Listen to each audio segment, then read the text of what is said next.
Four astronauts are sitting in quarantine right now at Kennedy Space Center in Florida. Bags packed, suits ready, waiting for the weather to cooperate. SpaceX Crew-12 is almost go, and the countdown is very much on. Meanwhile, our sun is doing what it does best, putting on a show. Plus, a lava tunnel the size of a city has just been confirmed under the clouds of Venus. And a tiny teaspoon of asteroid dust has just rewritten the story of how life's ingredients form in space. Good morning, good evening, wherever you are in the world, and welcome to Astronomy Daily. I'm Anna. And I'm Avery. Let's get into it. Let's kick things off with our lead story, because the ISS is short-handed right now, and NASA wants to fix that as soon as possible. The SpaceX Crew-12 mission has been pushed back once again, this time to no earlier than Thursday, February 12th at 5:38 in the morning Eastern Time. The culprit? Weather along the Crew Dragon's flight path. Yeah, mission teams did a weather review and decided to waive off the Wednesday window entirely. Conditions are expected to improve Thursday, but Friday the 13th is also being kept as a backup. So we're in a holding pattern, but a short one, hopefully. And while we're waiting, let's talk about the crew, because this is a really international team. Commanding the mission is NASA astronaut Jack Hathaway, his first spaceflight command. Pilot seat goes to the brilliant Jessica Meyer, who's no stranger to the ISS. Then you've got Sophie Adenaude, representing the European Space Agency. This is her first spaceflight. And Roscosmos cosmonaut Andrei Fedyev, completing the quartet. They'll be riding aboard Crew Dragon Freedom, which is itself a fascinating spacecraft. This will be Freedom's fifth flight, returning after a whopping 501-day turnaround since Crew 9. And here's something to watch for at launch. This mission will mark the very first use of Landing Zone 40, a brand new landing pad built right inside the SLC-40 complex itself. So the booster is going to launch and then come back and land right next door. That's wild. It is wild. Now, one thing that makes this particular rotation different from the usual 6 months is the expected duration. Because of Crew 11's early medical evacuation back in January, Crew 12 is expected to stay for 8 to 9 months, longer than a typical stay. The ISS needs the staffing, and this crew is ready. And it's a big week for launches beyond just Crew-12. The launch manifest is absolutely stacked right now. We have ULA's Vulcan rocket going up with USSF-87, a pair of satellite surveillance for the U.S. Space Force. Then there's the first Ariane 6-4 launch, which will carry 32 Amazon Kuiper internet satellites. That's Starlink's main competitor, by the way. Plus a Russian Proton-M and, surprise, surprise, multiple Starlink missions. It is genuinely one of the busiest launch weeks we've seen in a while. So if you're a launch watcher, clear your Thursday calendar. Live streams will be available online for most, if not all, of these launches. Okay, story 2, and we keep an eye on our star because right now, as we reported a few days ago, it is being very talkative. Sunspot region AR4366 has been one of the most active regions of solar cycle 25. And overnight, it fired off 4 M-class flares.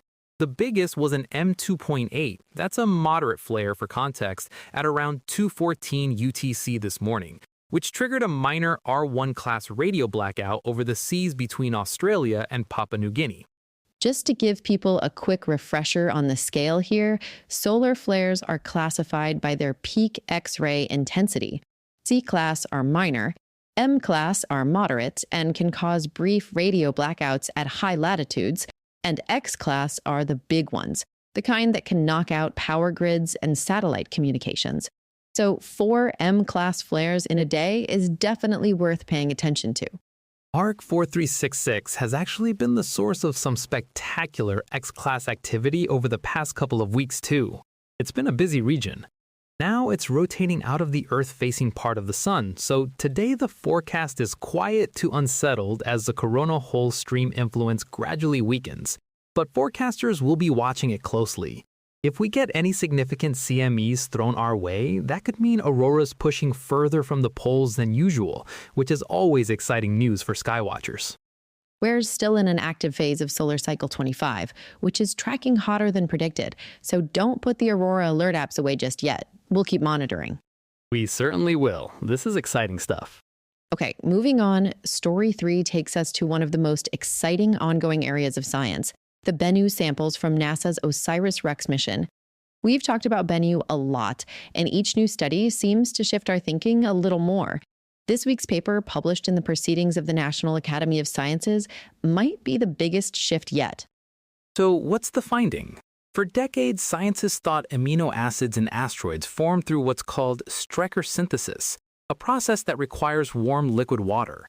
The classic picture was something like a wet, warm asteroid interior, chemistry bubbling along. But the Penn State team, led by Alison Basinski, looked at the isotopic signatures of amino acids in the Bennu samples, specifically glycine, which is the simplest amino acid, and found that the story is much more complicated. The data suggests these amino acids formed under harsh, cold, icy, radiation-rich environments, the kind of environment we'd associate more with the outer solar system than a warm, watery asteroid. Basinski described it as their results flipping the script on how amino acids form. It's not just one pathway anymore. It looks like there are many conditions under which life's building blocks can emerge. And why does that matter? Because if amino acids can form in extreme icy environments, not just warm, watery ones, the range of places in the cosmos where life's precursors might exist just got dramatically wider. We're talking about icy moons, comet nuclei, the outer reaches of the solar system, places we might not have been prioritizing in the search for life's ingredients. What's remarkable is that all of this came from a sample smaller than a teaspoon. That speck of 4.6 billion-year-old asteroid dust is genuinely changing our understanding of how life may have gotten started. The OSIRIS-REx mission just keeps on giving. Story for today, and I genuinely love this one. We found lava tubes on the moon, we found them on Mars, and now, for the first time, scientists have confirmed one on Venus. A team from the University of Trento in Italy has published the paper in Nature Communications this week, revealing the existence of a massive underground lava tunnel on our closest planetary neighbor.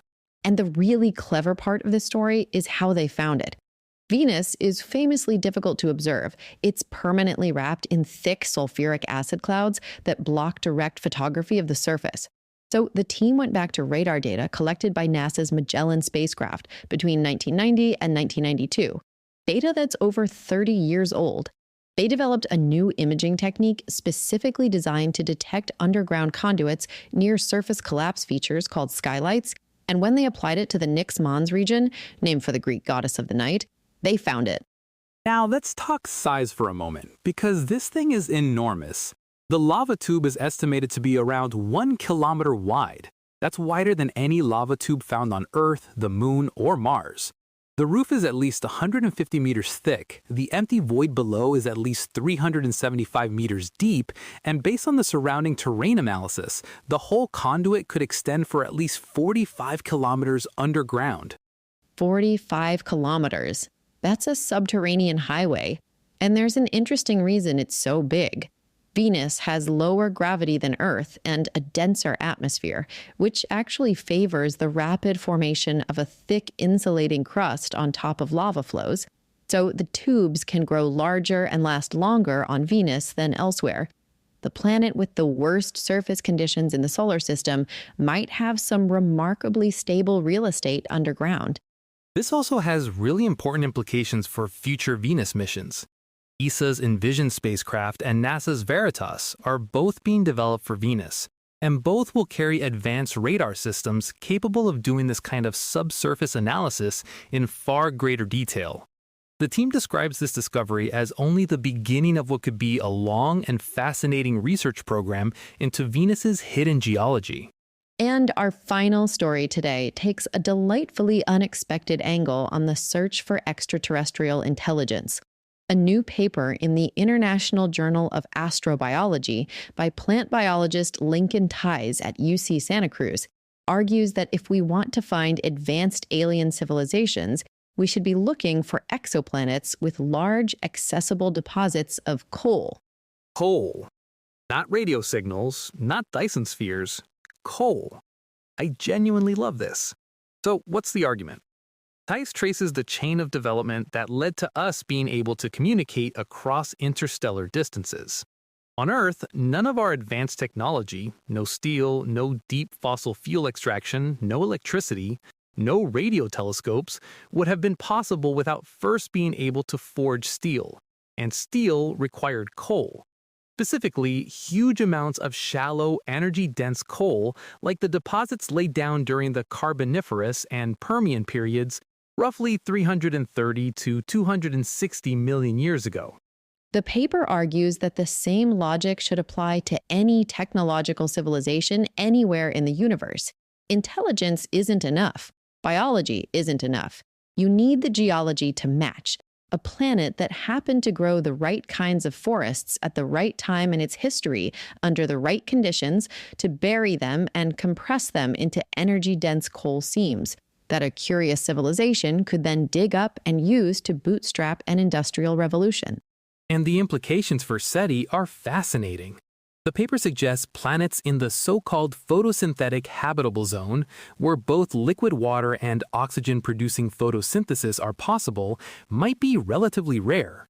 Even rarer are the planets where all the conditions align: the right star, the right orbit, the right biology, the right geology, and the right timing. Coal doesn't just appear. It requires a very specific sequence of events across hundreds of millions of years. There is also a potential detection angle. An alien industrial revolution would produce atmospheric signatures, elevated carbon dioxide, sulfur dioxide, nitrogen oxides, soot. These are theoretically detectable with sufficiently powerful telescopes. The catch, as the paper acknowledges, is that the coal-burning phase of any civilization would be relatively brief. We certainly hope it is. So the detection window would be narrow, but it adds a whole new layer to what we're looking for when we study exoplanet atmospheres. It's also a slightly humbling thought. The reason we can have this conversation, the reason we built the telescopes and the rockets and the radio transmitters, might ultimately come down to a lucky geological accident 300 million years ago. We happen to live on a planet with a lot of coal in the right places at the right time. Not every world will be so fortunate. And that is your Astronomy Daily for Tuesday, the 10th of February, 2026. From solar fireworks and a countdown to launch to lava tunnels on Venus, rewritten science from Bennu, and a genuinely thought-provoking new take on the search for extraterrestrial life. It's been quite the episode. If you enjoyed today's show, please take a moment to leave us a review wherever you listen. It genuinely helps more people find us. And if you want to go deeper on any of today's stories, we have links to all the source articles waiting for you in the show notes at astronomydaily.io. Find us on social media at AstroDailyPod. And if you've got a question, a story tip, or just want to tell us what you think, we'd love to hear from you. Thanks for listening, and we'll see you again tomorrow. I'm Anna. And I'm Avery. Keep looking up.